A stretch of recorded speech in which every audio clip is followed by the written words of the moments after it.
Je commence mon régime lundi. Je me mettrai au sport quand je serai plus motivé. J'écrirai ce livre quand l'inspiration viendra. Ça vous dit quelque chose? Si oui, j'ai une mauvaise nouvelle pour vous. Vous êtes tombé dans le piège du mythe de la motivation.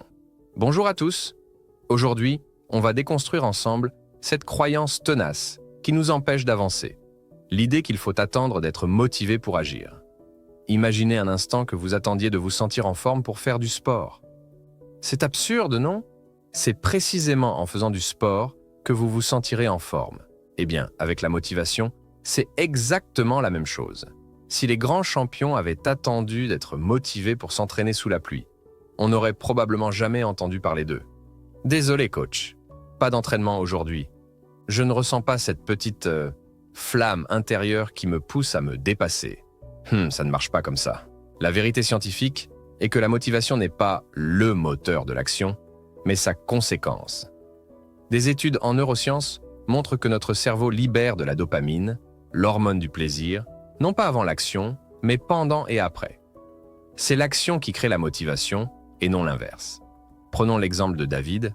David voulait écrire un roman depuis des années, mais attendait toujours le bon moment. Un jour, il a décidé d'écrire juste 300 mots par jour, qu'il soit motivé ou non. Résultat, 6 mois plus tard, son premier manuscrit était terminé. Ce n'est qu'après plusieurs semaines d'écriture régulière qu'il a commencé à ressentir cette fameuse motivation tant attendue. Chaque petit pas engendre une progression qui elle-même génère de la motivation.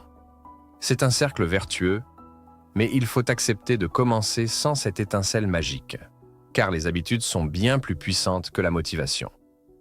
Une étude de l'université de Duke a montré que près de 45% de nos comportements quotidiens sont des habitudes, pas des décisions motivées.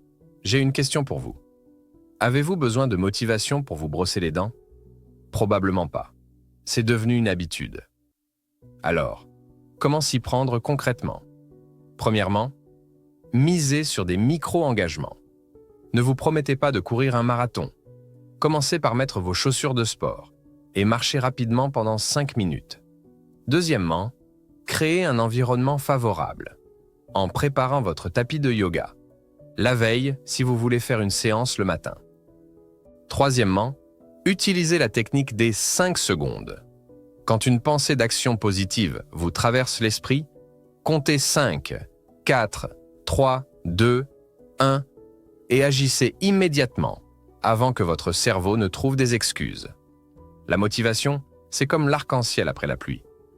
C'est magnifique. Mais si vous l'attendez pour sortir, vous resterez enfermé bien longtemps. La prochaine fois que vous vous direz « je ne suis pas assez motivé », souvenez-vous que c'est normal. Les personnes qui réussissent ne sont pas celles qui ont une motivation surhumaine, mais celles qui agissent malgré son absence. Quelle est cette chose que vous reportez depuis trop longtemps? Quel petit pas pourriez-vous faire aujourd'hui sans attendre cette motivation qui ne viendra peut-être jamais d'elle-même? Partagez vos expériences en commentaire. Et rappelez-vous, l'action précède la motivation, pas l'inverse.